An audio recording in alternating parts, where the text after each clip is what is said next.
Today I'm going to talk about how you can have farm products without having a farm, and how you can do it relatively inexpensively in a lot of cases. I've lived in all sorts of situations in my life and probably will live in a few more before my days are done. Right now I'm living on a rural piece of property in the mountains.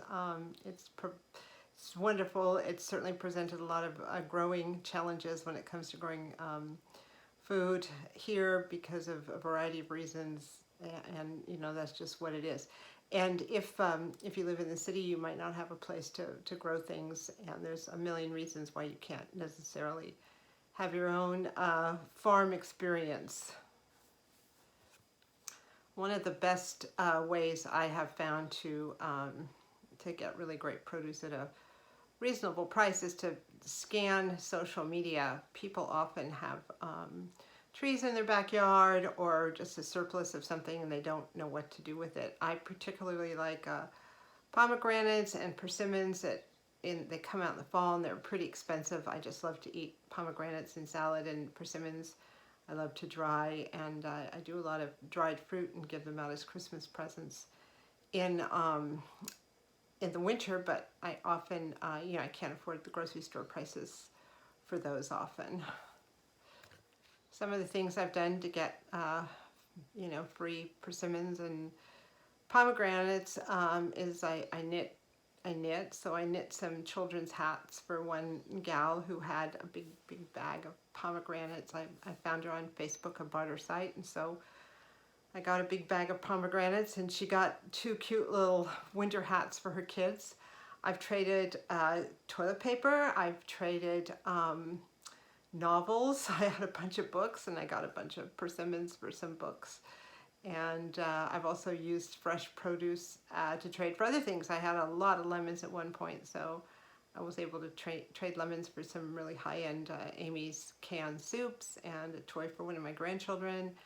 And I've traded lemons for a crock pot and for sugar for baking. So, the whole trading can go both ways. The other thing I look for is when people have a surplus and want to just sell it. So that's not a problem. A few weeks ago, Eddie and I went to a neighboring town in the middle of all the fires. The orchard was smoky, everything was smoky, but I got two huge plastic grocery bags full of apples and pears, which for $10, there was also some tomatoes thrown in there and a couple peaches, whatever was around at the time. And that was an amazing deal. And as I mentioned, I do like to dry things for Christmas and just to have. And last year I wasn't able to do a lot of dehydrating because like little bags of apples were like $4.99 a piece. It was like ridiculous. So this year I was able to go to this orchard and I got two huge bags of produce, and I've already started dehydrating. I have two jars already of cinnamon sugar apples that I've dehydrated, and I'm just working right now on the pears, and here's a jar of pears, and more pears are in the dehydrator. Just one quick tip: if you are dehydrating and you're not sure if everything's dry, I learned on one of my Facebook groups that you put everything in a sealed jar and give it 24 hours, and if no condensation appears, then you're good to go. But these are great. I like to have just a whole bunch of different fruits, and I put them in little bags or in little Dollar Tree jars, maybe with some nuts or just by themselves, and people really like them. Dried food is really expensive to buy, and it's such an appreciated gift. Not everyone wants cookies. Generosity has also paid off a lot for me. I've lived in situations with other people, or I've worked in all sorts of things. So I do like to bake. I like to make pies and breads and stuff. So if I've gotten like a bunch of apples or peaches or some surplus zucchini, first thing I do is I bake and I share. The first person who gets the breads or the cookies or whatever is the person who gave me the produce.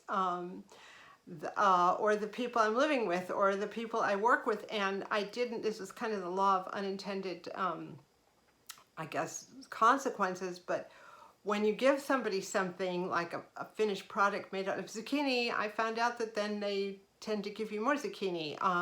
Again, I didn't set out to do that. It was more a thank you, but I've had this situation where people have said, oh, you know, I have more zucchini, or I have a friend who has zucchini. They don't know what to do with it. Let me bring it to you. So I end up with more apples or more zucchini or whatever. And of course, whoever gave it to me and everyone else gets a little reward right off the top.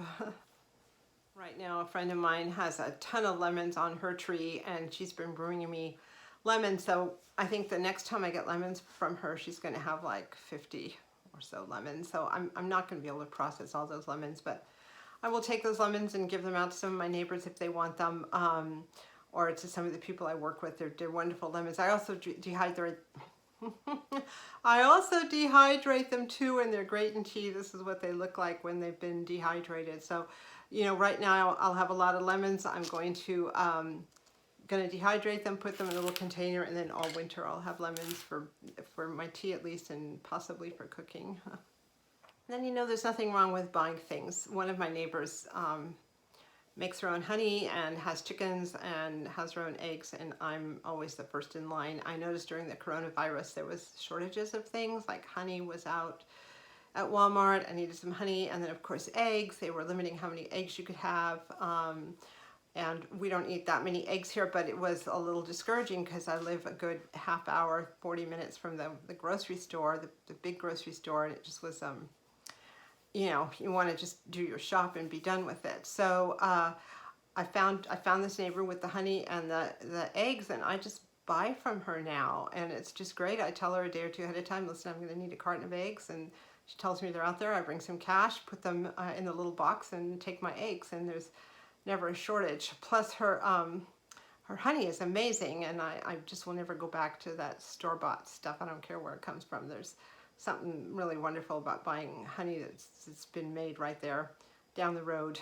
You can see the hives, the flavor, the smell, the efficacy of it is unparalleled, and that's also another way to get some really great produce and really great products into your home. I'm busy now trying to generate some relationships with some local farmers. There's certain vegetables and fruits I can't really grow here yet. My fruit trees are really small, and I'm still trying to figure out how to garden up here. So if I have some people who have really good produce that's local and that's reasonably priced, I will definitely be buying from them. So as you can see, you don't necessarily need a farm to get really great farm products and farm food. Can do a multitude of things to make that happen, no matter where you live or how you live. It's totally possible. Anyway, happy farming, happy city farming, happy country farming, happy life. Thank you so much for watching.